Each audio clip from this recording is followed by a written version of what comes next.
Örüş torpaqlarının zəbti ilə gündəmə gələn deputat Razi Nurullayev bu dəfə ailə şirkətləri ilə diqqəti çəkməyi bacarıb. Hər nə qədər Astroy, Eyübov və Seyidoğlu MMC adlanan tikinti şirkətlərinin deputatla bağlılığı olmadığı iddia edilsə də, yayılan səs yazısı millət vəkilinin mövzu ilə elə yaxından maraqlandığını sübut edir. Nurullayevin qardaşı Hüseynə aid olan səs yazısında şirkətin neçə faizinin kimlərə aid olduğu açıq deyilir. Qeyd edək ki, təqdim olunan səs yazısında adı çəkilən şəxslər deputatın qardaşları və həyat yoldaşıdır. Maddiyyat məsələsini həll etməyə çalışan Hüseyn Nurullayev deputatın qardaşıdır. Hansı ki, şirkət olaraq azad olunmuş torpaqlarda iş görmək üçün Razi Nurullayevin statusundan istifadəsini məsləhət görür. Hamid bəy, mən sizə indi dediyinizin izahını verim.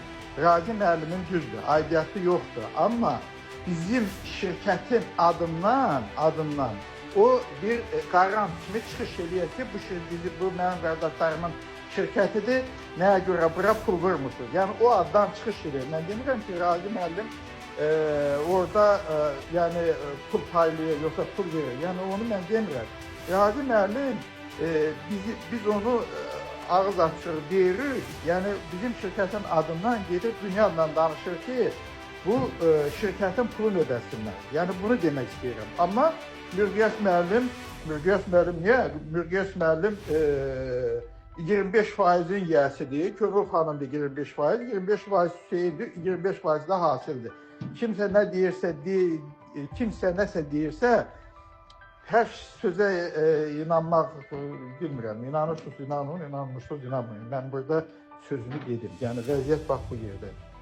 Etibarlı mənbənin verdiyi məlumata görə adı çəkilən şirkətlər Qarabağın bərpası layihəsi çərçivəsində Laçında, Ağdərədə, Xankəndi və digər yerlərdə işlər götürüb. Deputatın ailə şirkətinə isə yaşıl işıq yandıran şəxsin Bakı Abadlıq Xidməti MMC-nin rəhbəri Bünyad Qasımovun olduğu iddia edilir.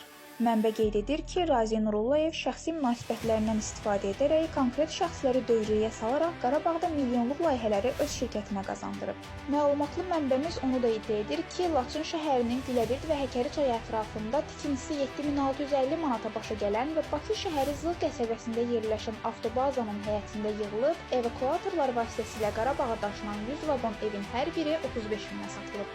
Eyni zamanda Laçın şəhərinin mərkəzində inşa edilən və hər birinin tikintisi 30 minə başa gələn, lakin ayrı-ayrılıqda 150 min manata dəyərləndirilib satılan 60 mənzilin də sözügedən şirkət tərəfindən tikildiyi iddia olunur. Xırda bir riyazi hesab aparıldıqdan sonra deputatın ailəsinə aid olduğu deyilən şirkətlərin təkcə Laçında həyata keçirdiyi ev layihəsinin birindən 2 milyon 735 min, digərindən isə 7 milyon 200 min manat qazandığı aydın görünür.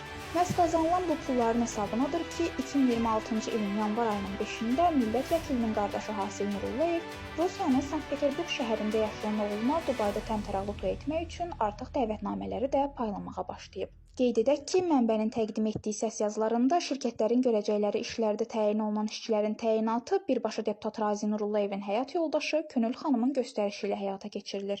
Könül xanım, yenə deyirəm. Biz sarı ilə işarə eləmişik ki və yazmışıq cədvəlin adına, ATC-də zəng eləmişik, doğruladı. Demişik ki, sarı ilə olanları biz tanımırıq. Bunları araşdırın. Əgər Eyübovun işçilər deyilsə, çıxardın işdən. Aytac, bu adam sabah öbürsü gün Xocalıya getməlidir. 10 dənə orada 11 dənə dəmir qapılar var, seyf qapılar. Onları ustanovkası üçün, quraşdırılması üçün. Ondan irəli gələn məsələni həll elə.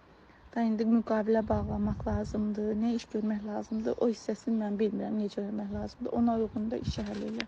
Razi Nurullayev Xankəndidə görülən işlərlə də tanış olarkən öz razılığını bu şəkildə bildirmişdi.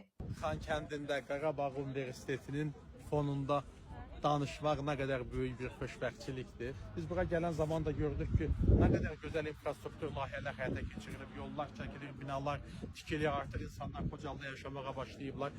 Bundan əlavə məlumatda o da bildirilir ki, Astroy, Eyübov və Seyidoğlu MMC 2026-cı il üçün də artıq iş planlarını doldurublar. Bakı Abadlıq Xidmətinin rəhbəri Bünyad Qasımovun əli ilə bir çox tenderlərin qalibi olan şirkətlər Azərenerji ilə də razılığa gəliblər. Belə ki, şirkətlərin Gəncə şəhərində parkların işıqlandırılması, İmişlidə işıq çəkmə və işıqlandırma dirəklərinin yerləşdirilməsi, Xankəndidə işıqlandırma və parkların abadlaşdırılması işlərini də həyata keçirəcəklər.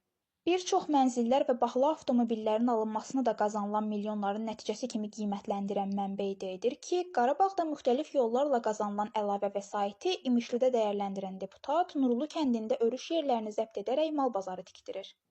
İddialara görə kəndinin örüş torpağını zəbt edib şəxsi maraqlara görə aparılan tikinti demək olar ki, yekunlaşmaq üzrədir. Baxmayaraq ki, dəfələrlə bununla bağlı etirazlar, narazılıqlar və yuxarı instansiyalara müraciətlər də olunub, amma heç bir nəticə hələ ki yoxdur.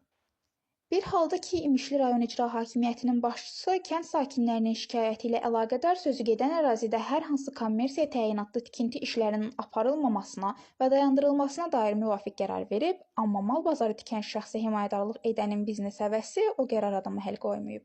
Etibarlı mənbə qeyd edir ki, bazarın tikintisinə himayədarlıq etdiyi deyilən şəxsin nəzarəti altında həmin ərazidə tikinti işləri sürətlə davam etdirilir və obyektdə son yekunlaşma işləri görülür.